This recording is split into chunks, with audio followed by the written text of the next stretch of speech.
Hello साथियों, मैं आपका स्वागत करता हूँ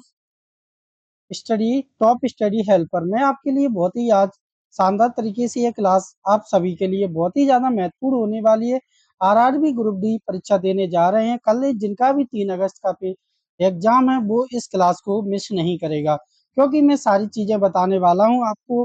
क्या चीज़ ले जानी चाहिए, परेशानी का सामना करने पड़ेगा नहीं, बहुत ज़्यादा परेशान हो जाओगे अगर आपने इस क्लास को नहीं देखा है, तो आप बहुत परेशान हो जाओगे। क्योंकि मैं सारी इंपॉर्टेंट क्या ले जाना है, क्या नहीं ले जाना है, कितना समय मिल सकता है, कौन सी गलतियां भारी पड़ सकती हैं, मैं आपको सारी चीजें बताने वाला हूँ इसमें। आपको एग्जाम सेंटर जाने से पहले आपको क्या बातें ध्यान रखनी है, एग्जाम सेंटर जाने से पहले आपको क्या याद या जाने से पहले क्या ध्यान रखनी है। आपको समय पर एडमिट कार्ड को डाउनलोड करवाना है। पहले तो समय पर एडमिट कार्ड निकलवा कर रख लें, आज ही निकलवा लें, कल के नहीं रहे कि हमारे पास में शॉप है वहां से हम निकालेंगे, कि एग्जाम सेंटर के पास में और दो 2 से 3 कॉपी रख के ले जाएं और अलग अलग रखें। क्योंकि एक कॉपी कहीं पानी से खराब हो जाती है, कहीं दूसरी भी खराब हो जाती है, तो आपको 2 कॉपी जरूर निकलवा के ले जाना है। और आपको 2 आईडी प्रूफ ले जाना है, आधार कार्ड ले जाना है एक आपको साथ में, आधार कार्ड कंपलसरी ले जाना है आपको साथ में। और दूसरा आपका पैन कार्ड हो आपके पास, पैन कार्ड ले जा सकते हो आप साथ में। पासपोर्ट हो आपके पास, पासपोर्ट उसको भी ले जा सकते हो आप। ड्राइविंग लाइसेंस है ऐसी, इसे भी ले जा सकते हो, और ड्राइविंग लाइसेंस ले जा सकते हो। और आपका वोटर जो मतदान पहचान पत्र होता है, जैसे वोटर कार्ड बोला जाता है, उसे भी ले जा सकते हो। आपको दो तो लेके जाने हैं आईडी प्रूफ। कितने लेके जाने हैं आपको?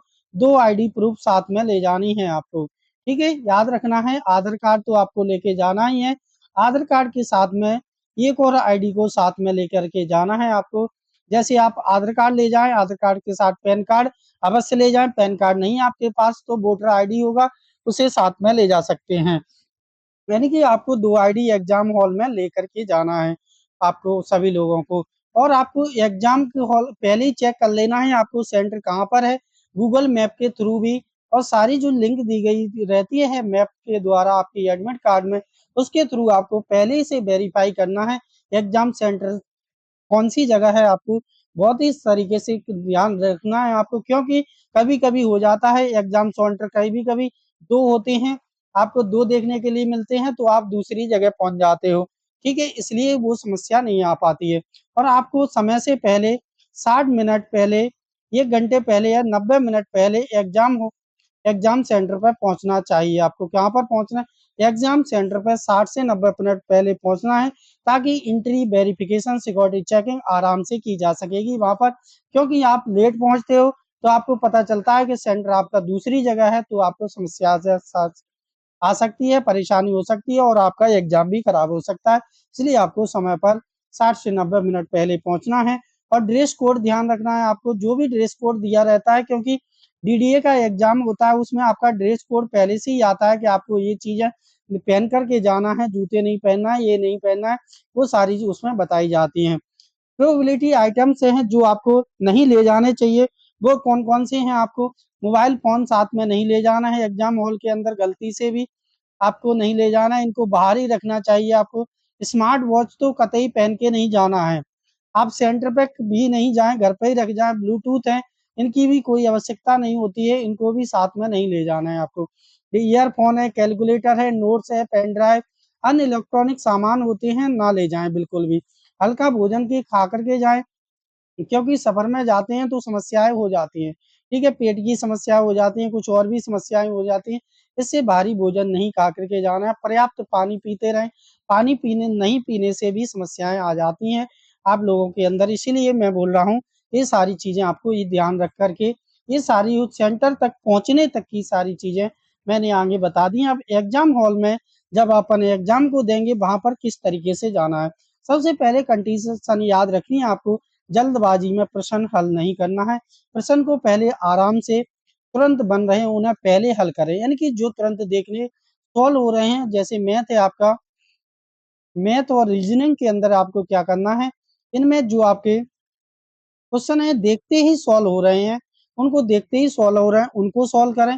उसके बाद में पहले साल से पहले क्या करना है, इजी को लेना है। ठीक है, इजी को लेना है आपको, सबसे पहले सॉल्व करना है। उसके बाद थोड़े कम इजी होंगे, थोड़े कम इजी हो, उनको सॉल्व करना है। इसके बाद उनसे इससे थोड़े ज़्यादा और होंगे डिफ़िकल्ट, उनको करना है आपको।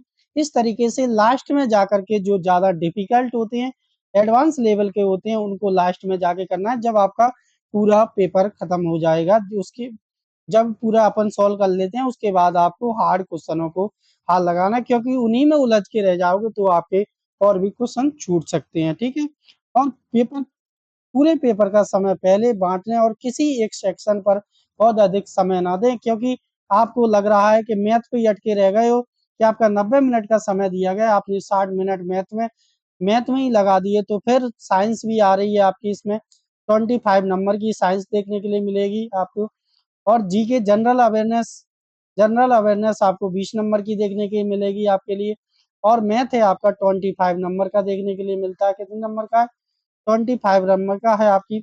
और रीजनिंग आपकी 30 नंबर की देखने के लिए मिलेगी, ठीक है? आपको ये प्रॉपर ध्यान रखना है कौन सा सेक्शन कितने नंबर का आ रहा है। और आपको बहुत ही शानदार तरीके से, जिस प्रश्न में बिल्कुल भी भरोसा ना हो उसको कतई नहीं लगाना है, क्योंकि इसमें 1/3 की माइनस मार्किंग होती है, जिससे आपके नंबर भी कट सकते हैं, आपको नेगेटिव मार्किंग का सामना करना पड़ सकता है। इसलिए कोई भी आपको, और पहले केयरफुली आपको शांति से आपको क्या करना है, क्लियरली क्लियरली क्लियर तरीके से आपको एक क्वेश्चन को पढ़ना है। पहले क्लियर साफ तरीके से क्वेश्चन को पढ़ो, शांत शांत शांत शांत तरीके से, कुछ भी हड़बड़ी नहीं मचानी है बिल्कुल भी। जाकर के ये टाइम निकल गया, ये टाइम निकल गया, बिल्कुल भी टेंशन नहीं लेना है। एग्जाम हॉल में जाकर के क्वेश्चन नंबर ऑप्शन और सबमिट करते समय सावधानी रखें।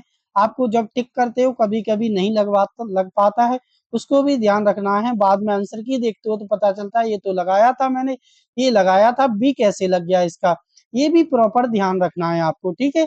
सी लगाया था, डी कैसे लग गया, डी लगाया था, सी लग गया, ये कैसे लग गया। ये बहुत ज्यादा समस्याएं आती हैं एग्जाम हॉल में।